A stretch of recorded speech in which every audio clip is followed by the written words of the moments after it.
Tomar su lugar, muchísimas gracias. Uli, ¿ya estamos grabando? Sí, gracias. Ok, le damos la bienvenida también a las personas que nos están viendo a través de internet de nuestro canal de YouTube. Hemos estado hablando las últimas semanas acerca de procesos, sí, solo hay uno que sí pone atención. Okay. Hemos estado hablando acerca de ¿qué? Procesos. ¿Por qué es importante los procesos? Los procesos, la palabra proceso o la definición de proceso es aquellas acciones o medidas que una persona toma para alcanzar un fin. Te lo vuelvo a decir, el proceso es todas aquellas acciones o medidas que se toman para alcanzar un objetivo, llegar a un fin, ¿ok? Y nuestra vida está llena de procesos. Nuestra vida está llena de procesos. Desde antes de nacer, desde que fuimos concebidos, tuvimos que pasar por un proceso para poder nacer, ¿ok? Todos aquí, todos los que estamos aquí, fuimos concebidos y tuvimos que pasar un proceso. ¿Cuánto duró ese proceso? En la mayoría de los casos 9 meses, algunos quizás menos, ¿no? Pero en la mayoría 9 meses para poder nacer. Y hay procesos. El tema es que muchas veces cuando no entendemos los procesos, cuando no los conocemos o no los llevamos a cabo o los truncamos, ¿ok? Hablamos de cómo José, antes de llegar a ser lo que Dios le dijo que iba a hacer, él tuvo que pasar por un proceso bastante largo, bastante complicado, bastante doloroso, pero ese proceso sirvió, lo preparó para ponerlo en el lugar donde Dios lo quería poner. ¿Me estás captando acá o no? Y hay procesos, por ejemplo, fíjate, estaba pensando hoy en la mañana, cuando nos enfermamos. ¿Alguien aquí se enferma? Sí, ok. Los que no levantaron la mano, qué sanos son en el nombre de Jesús. ¿Qué sucede cuando nos enfermamos? Que nos duele el estómago, que algo pasa. ¿Cuál es el proceso normal? Te enfermas y lo que haces es llamar al médico, hacer una cita, ir al consultorio, esperar en la sala de espera, ¿verdad?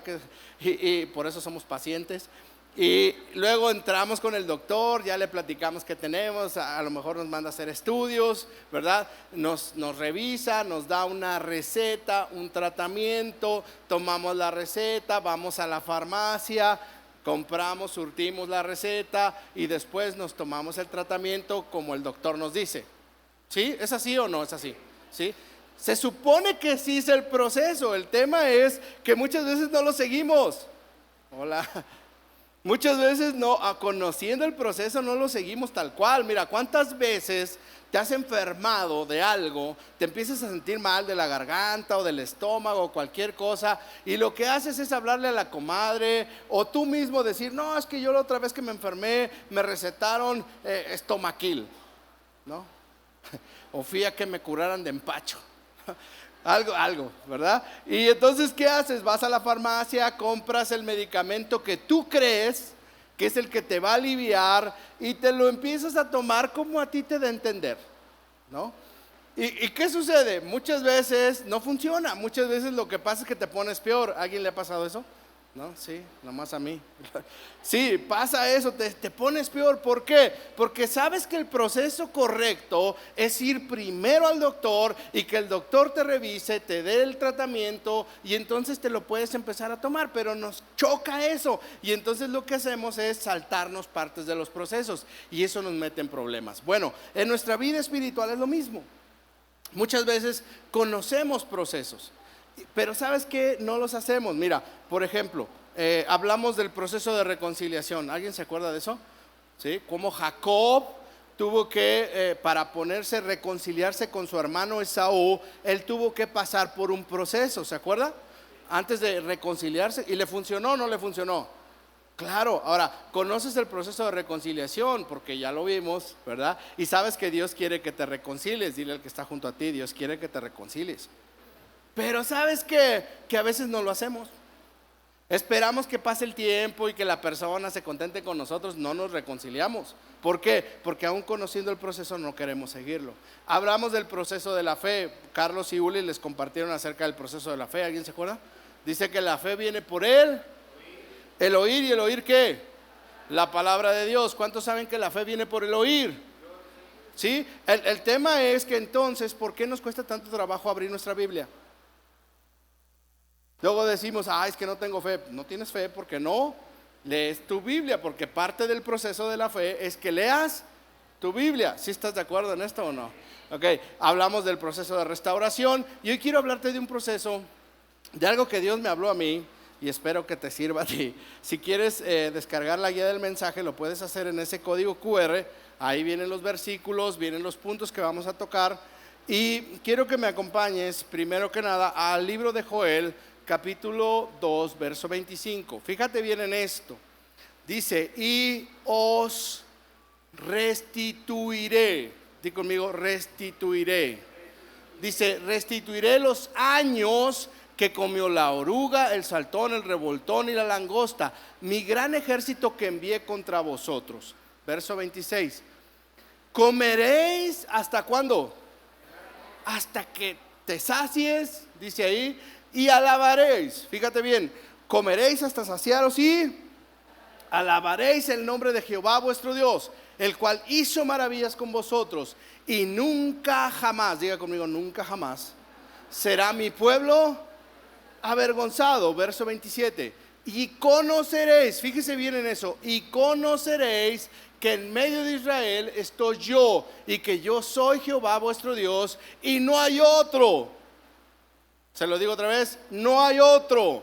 Dice ahí, y mi pueblo nunca jamás será avergonzado. Hoy te quiero hablar del proceso de la restitución. Proceso de la restitución, ¿ok? ¿Quién está hablando en este versículo? Joel 2.25. Joel 2.25. ¿Quién está hablando aquí? Diga conmigo, Dios. ¿Quién está hablando? Dios. ¿A quién le está hablando Dios? A su pueblo. ¿Hay pueblo de Dios aquí hoy o no? Entonces Dios me está hablando a mí, ¿ok? Y Dios le está dando una promesa a su pueblo. Y esa promesa es: te voy a restituir todo. Te voy a restituir todo. Y vas a disfrutar, fíjate bien en esto, vas a disfrutar de abundancia. ¿Cuántos quieren disfrutar abundancia? Dice, y vas a alabarme. ¿Cuántos quieren alabar al Señor? Dice, y vas a conocerme. ¿Cuántos quieren conocer al Señor? ¿Y vas a qué? Y no vas a pasar vergüenza. ¿Ok? De eso habla la restitución. Mira, la restitución en la Biblia es un tema que casi no se toca, pero es muy importante. Es muy importante. ¿Qué significa restituir? ¿Alguien sabe qué significa restituir? Regresarle algo a alguien a quien le pertenece, ¿sí?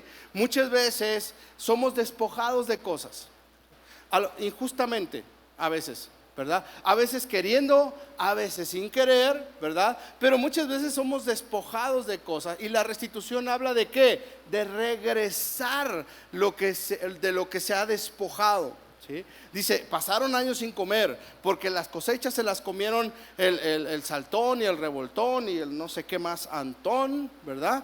Y dice, pero no se preocupen, porque yo los voy a restituir y van a comer en abundancia hasta que queden saciados.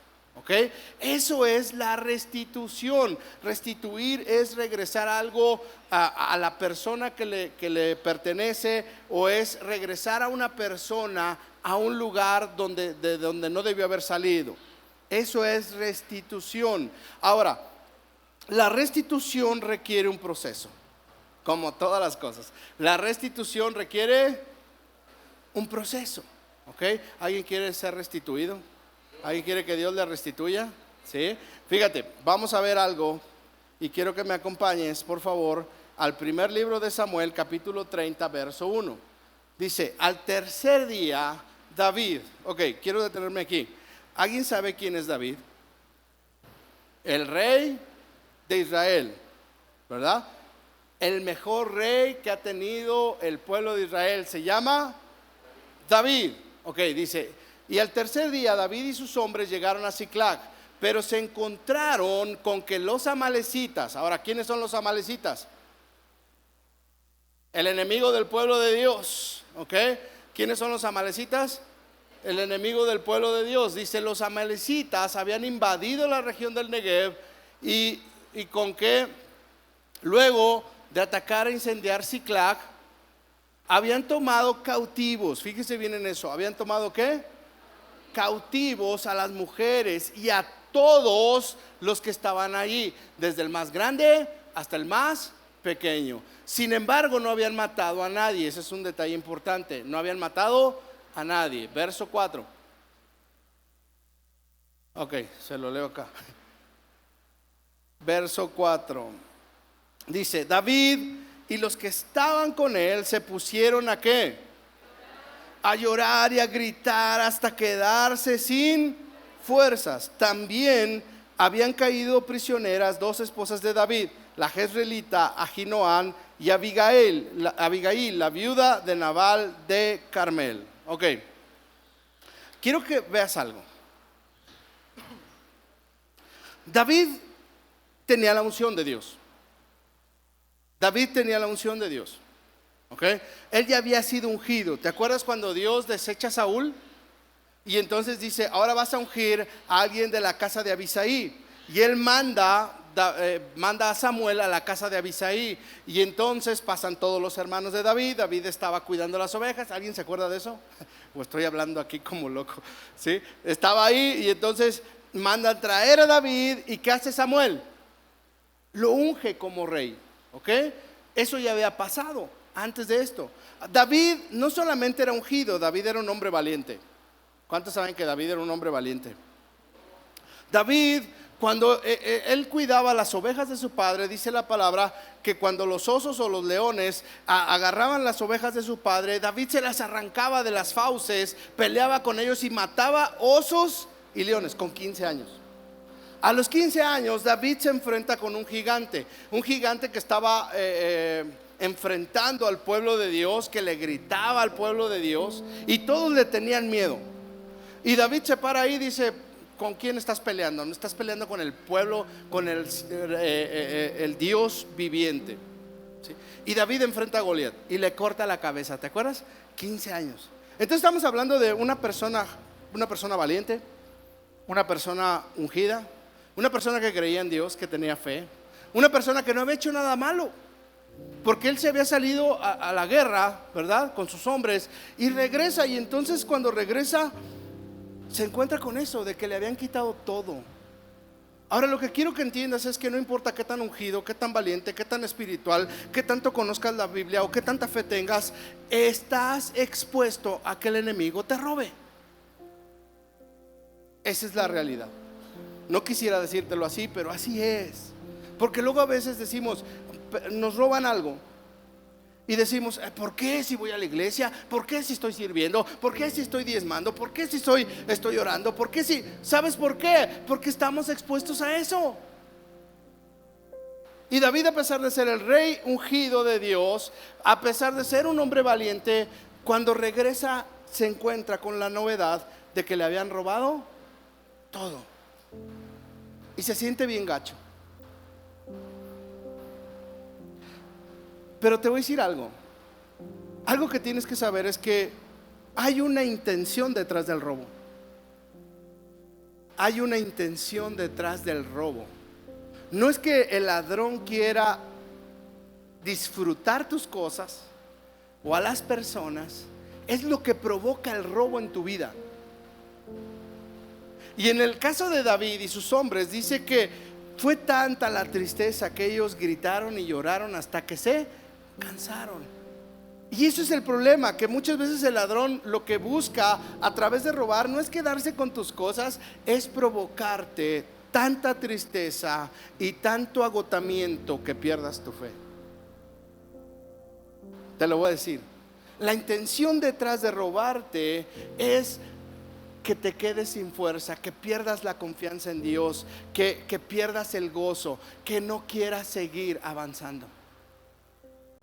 Yo no sé si te ha pasado. Mira, yo recordaba en estos días, cuando preparaba este mensaje, cuando mi esposa y yo éramos más jóvenes. Todavía somos jóvenes, pero éramos más jóvenes, casi después de que nos casamos.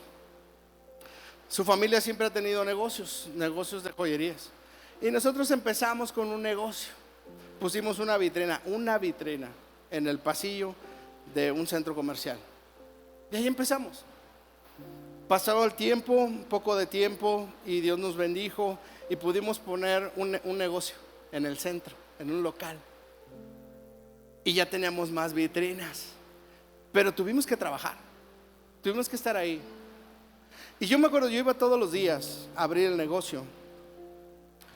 Y una mañana llegué al negocio y resulta que habían abierto las cortinas del negocio.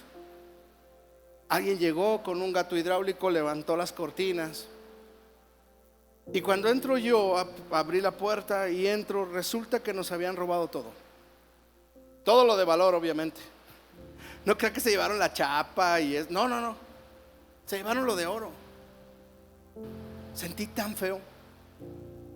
Cuando le hablo a mi esposa y le digo, hey, ¿qué crees? Se metieron y nos robaron. Lloramos. Porque nos robaron nuestro patrimonio, lo que nos había costado trabajo estar trabajando y conseguirlo, y era el patrimonio de nuestros hijos que estaban muy pequeños. Y mira, yo estuve a punto de tirar la toalla, nomás porque mi esposa es muy valiente. Pero yo estuve a punto de decir, ¿sabes qué? Ya estuvo. Y David y sus hombres estaban en ese punto. Les habían robado todo. Y ellos estaban tan tristes que lo único que podían hacer era gritar y llorar. Gritar y llorar. Ahora déjame decirte algo. No se trata solo de las cosas materiales. A David le robaron su familia. Se los llevaron cautivos. No los mataron. Porque déjame decirte algo. La muerte para nosotros es ganancia. Nadie dijo amén. La muerte para nosotros es ganancia. Porque el apóstol Pablo decía, para mí vivir es Cristo, morir es. Cuando alguien parte con el Señor, sabemos que hay gozo en el cielo. Cuando alguien parte con el Señor, sabemos que hay gozo en el cielo. Para nosotros la partida de un ser querido no es una pérdida, es ganancia. Pero aquí no estamos hablando de que los mataron, estamos hablando de que los llevaron cautivos. Y déjame decirte algo. A veces sufrimos esa clase de pérdidas. Cuando el enemigo logra llevarse cautivo a alguien que amamos.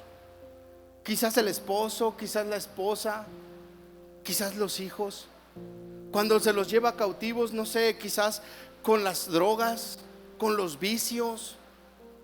Y los vemos que se van alejando del Señor, se van alejando de nosotros, se van alejando simplemente. ¿Y sabes quién es? Es el ladrón robándote a esas personas. Y a veces decimos, ¿y qué va a pasar? Mira, te cuento algo. Te voy a contar una historia, no te voy a dar nombres porque quiero respetar la privacidad. Pero es una historia real. Había una mujer que tenía 4 hijos. El más pequeño, ¿quién tiene hijos aquí? Papá o mamá. Ok. El más pequeño de esos hijos empezó desde muy chico a juntarse con malas compañías y adquirió malos hábitos. Desde los 15, 14, 15 años comenzó a drogarse. Llegó una edad por ahí de los 17, 18 años que él deja su casa y se va lejos de su casa. Obviamente metido en las drogas. Y a su mamá le llegaban las noticias y le decían, ¿sabes qué? Tu hijo está en los semáforos limpiando parabrisas, teniendo casa, teniendo sustento, teniendo ropa, teniendo comida, teniendo todo. Este joven a los 17 años se encontraba lejos de su ciudad, lejos de su casa, limpiando parabrisas, drogándose. ¿Te imaginas el corazón de esa mamá? No sé, ¿te imaginas el corazón de esa mamá ver a su hijo más pequeño que el enemigo se lo había robado, se lo había llevado cautivo a través de las drogas?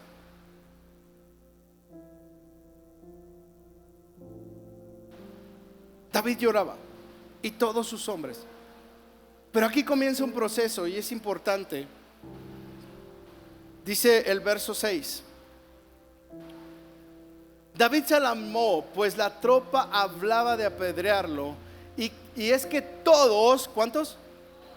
Todos sentían amargura. Todos se sentían amargados por la pérdida de sus hijos e hijas, pero cobró ánimo. Diga conmigo, cobró ánimo. Y puso su confianza en el Señor, su Dios. Vea eso, aquí comienza el proceso. David sabía que Dios le podía restituir todo. David sabía que Dios le podía restituir todo. La pregunta que te tienes que hacer es: ¿tú confías en que Dios te pueda restituir todo? ¿Tú confías en que Dios puede traer a esa persona que quizás hoy está cautiva por cualquier situación? Tienes que creerlo. David no se quedó tirado ahí. Había amargura en su corazón, sí, pero David no se quedó tirado ahí. David se levantó, dice, buscó animarse y buscó poner su confianza nuevamente ¿en quién? En Dios. Y ese es el primer paso para la restitución: animarnos y poner nuestra confianza en Dios, recobrar la fe, no quedarnos ahí tirados. Mira, escuchaba hace unos días una conferencia del expresidente de Estados Unidos, Barack Obama, y él hablaba de un pasaje en un extracto de esa conferencia. Él hablaba de Michael Jordan. ¿Alguien conoce a Michael Jordan? ¿Sí? Si tú lo conoces, pásame su contacto, porfa. Michael Jordan es considerado el mejor jugador de básquetbol del planeta. Ya se retiró. ¿Okay? Bueno, dice Barack Obama, estaba diciendo que cuando Michael Jordan estaba en la secundaria, el entrenador del equipo de básquetbol de la secundaria donde él estaba lo rechazó y le dijo: tú nunca vas a jugar básquetbol. Pero ¿sabe qué es lo impresionante? Que Michael Jordan no se quedó ahí tirado lamiéndose las heridas o rumiando su coraje, o lo que muchos de nosotros hacemos, amargarnos cada vez más y más y más y más por lo que perdimos. Michael Jordan siguió luchando, se levantó. Es que lo importante no es cuántas veces te caigas, sino cuántas veces te levantes, porque el justo cae una vez, pero es levantado 7 veces. Lo importante no es cuántas veces te caigas, lo importante es cuántas veces te levantes. Y David y sus hombres, a pesar de que les habían quitado todo, David busca ánimo y busca recuperar su confianza. ¿Sabes dónde? En la presencia de Dios. ¿Qué es lo que hacemos generalmente? Nos alejamos de Dios. Cuando alguien nos ha robado algo, cuando perdimos algo, ¿qué hacemos? Nos alejamos de Dios. Y sabes, una de las cosas más peligrosas que el enemigo nos puede robar son los sueños y el propósito de Dios para nuestra vida. El propósito de Dios para David es que él fuera el rey de Israel, y el enemigo le estaba robando no solamente a su familia y todas las cosas que tenía. El enemigo le trataba de robar el sueño y el propósito de Dios para su vida. Y yo te aseguro que hay personas que por la tristeza de haber perdido algo, de que el enemigo les ha robado algo, han dejado que les robe los sueños y el propósito que Dios tiene para ellos. Esta mujer que te platicaba, un día estaba hablando con alguien, estaba desesperada, estaba sufriendo. Su corazón estaba destrozado porque no sabía si iba a volver a ver a su hijo. No sabía si su hijo un día le iban a hablar y le iban a decir: ¿sabes qué? Tu hijo ya se murió, terminó en la fosa común o algo. Y hablando con una persona, esta persona le dijo: busca una iglesia cristiana. Esta mujer salió a la calle y de repente, caminando por una calle, escucha que están cantando, ve que es una iglesia y se mete a la iglesia. Y cuando ella entra, pasa algo extraordinario y Dios empieza a hablar a su corazón. Y a partir de ese momento ella comenzó a recibir palabra. Ella comenzó a experimentar en la presencia de Dios cómo el gozo volvía a su cuerpo, cómo la confianza en que Dios iba a rescatar a su hijo volvía a su corazón. No fue rápido, no te digo que salió de la iglesia y ya salió jajaja, jijiji. Fue un proceso que duró tiempo. Pero entre más escuchaba y entre más se empezó a congregar y a estudiar la palabra de Dios, Dios le cambió el ánimo y puso fe en su corazón. ¿Alguien capta eso o no? Dice el verso 7: entonces le dijo al sacerdote Abiatar, hijo de Ahimelech, tráeme el efod. Tan pronto como Abiatar se lo trajo, David consultó. Fíjese bien en eso. ¿David qué hizo? Consultó al Señor. ¿Debo perseguir esa banda? Los voy a alcanzar. Persíguelos, le respondió el Señor.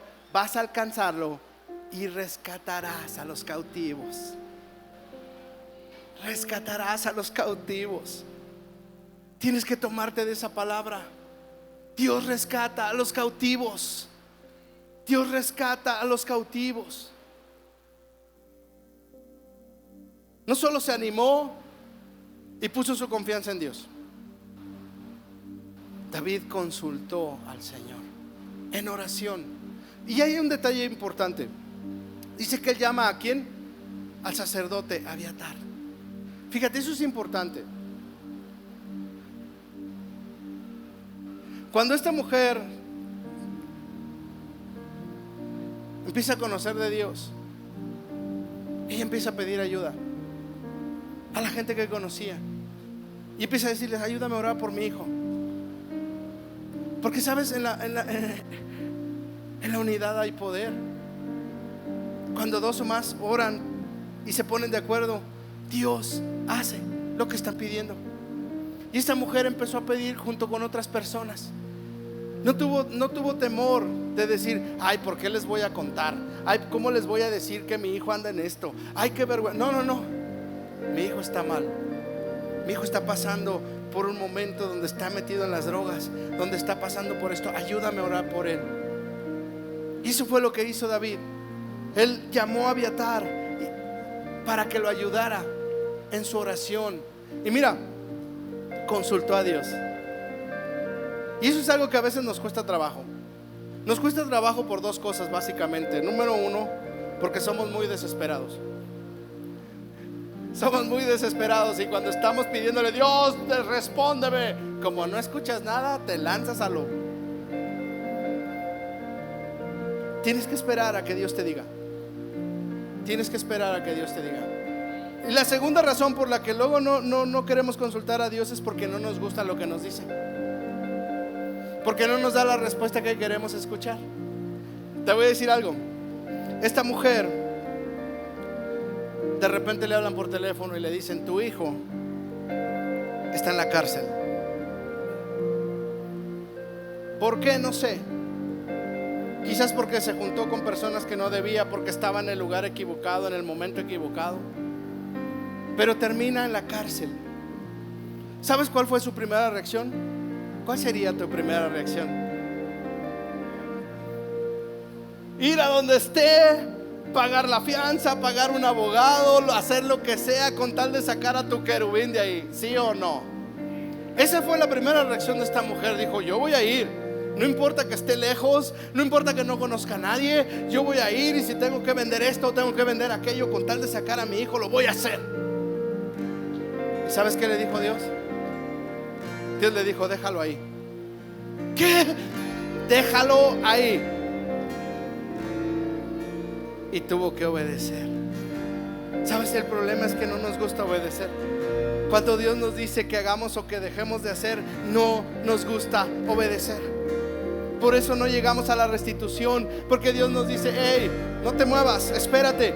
No, es que yo tengo que ir, es que yo lo voy a hacer. No, es que no se trata de que tú quieras, se trata de lo que Dios quiere. Y esta mujer tuvo que esperar. Dice el verso 9: David partió con sus 600 hombres hasta llegar al arroyo de Besor. Allí se quedaron rezagados 200 hombres que estaban demasiado cansados para cruzar el arroyo. Fíjese bien, una tercera parte de su ejército se quedó antes de cruzar porque estaban cansado. Así que David continuó la persecución con los 400 hombres restantes. ¿Sabes? No pongas excusas para caminar a la restitución. No pongas excusas. Esta mujer vivía en la zozobra como quiera. ¿Qué pasará con mi hijo? De repente le hablaban y le decían: es que la está pasando así, es que ahí en la cárcel está esto, es que ya sabes, no falta la buena gente, la gente buena intencionada que dice: no, es que ahí se va a volver peor, ahí se va a volver un experto en crimen, y ya saben. Y de repente le daban las ganas de ir, y luego recordaba que no iba a ser en sus fuerzas. Porque te digo algo, no se trata de cuánto tienes tú, se trata de quién tienes detrás. Y a quien tienes detrás es a Dios contigo. No se trata de cuántos recursos tienes, se trata de que Dios tiene todo el poder para hacer lo que Él quiera hacer. David no se detuvo. Él pudo haber dicho: nah, ya no voy, nada más traigo 400, yo traía 600. David siguió caminando, porque él sabía que sin importar cuántos hombres tuviera él y cuántos hombres tuviera el enemigo, él sabía que Dios le iba a restituir lo que le habían quitado. Esta mujer que sabía que su hijo estaba en la cárcel y que ella no podía hacer nada, tenía que confiar en que Dios iba a hacer todo para restituirlo. ¿Alguien capta eso o no? Termino con esto. Dice el verso 18: David pudo recobrar algunas cosas. David pudo recobrar todo. Diga conmigo: todo. Todo lo que los amalecitas se habían robado, y también rescató a sus 2 esposas. Verso 19: nada, diga conmigo, nada. Nada le faltó del botín, ni grande ni pequeño, ni hijos ni hijas, ni ninguna otra cosa de lo que les habían quitado. David también, y diga conmigo, esto es añadidura, David también se apoderó de todas las ovejas y del ganado. La gente llevaba todo al frente y pregonaba: este es el botín de David. ¿Sabes? Tienes que saber que restitución para Dios no es solo regresarte lo que el enemigo te quitó, es darte más de lo que el enemigo te quitó. No sé si no lo crees, pero tienes que saber que restitución para Dios no es nada más regresarte lo que el enemigo te haya quitado, es darte más de lo que el enemigo te haya quitado. Eso Dios hizo con David. No solamente le regresó sus esposas y sus hijos y sus cosas, le entregó botín a David, más de lo que había perdido. Y déjame decirte, en Proverbios dice que si el ladrón es cachado cuando está robando, dice, va a tener que devolver hasta 7 veces lo que se robó, aunque se quede sin nada. Y yo te voy a decir algo: el diablo sabe que no se puede quedar con nada tuyo, y que todo lo que te haya robado te tiene que regresar hasta 7 veces más de lo que te quitó. Hasta 7 veces más. Si se lo vas a dar, dáselo fuerte al Señor. Te voy a decir lo que pasó. No me voy a ir sin contarte el final. Bueno, sí, no es cierto. Estando en la cárcel, este joven dejó de consumir drogas, dejó los vicios. Alguien llegó y le empezó a compartir la palabra de Dios. Él se unió a un grupo y empezó a estudiar la palabra de Dios. Empezó a recibir de la palabra de Dios. Dios empezó a hablar a su corazón estando en la cárcel, cosa que no hubiera pasado si su mamá lo hubiera ido a sacar. Dios empezó a hablar con él. Cumplió su sentencia. Pasó un tiempo. Yo te estoy hablando de que este proceso no fue un proceso corto. Este proceso fue un proceso largo, fue un proceso doloroso, fue un proceso triste. Pero sabes que al final, cuando él cumple su sentencia, él regresa a su casa.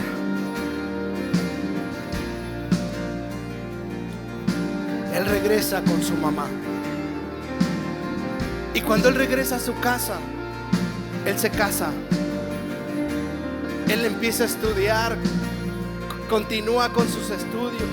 termina una ingeniería, pone un negocio y Dios lo prospera. Y Dios lo prospera en ese negocio y su negocio sigue creciendo. ¿Y sabes con quién vive? Vive con su mamá. Porque ¿sabes qué?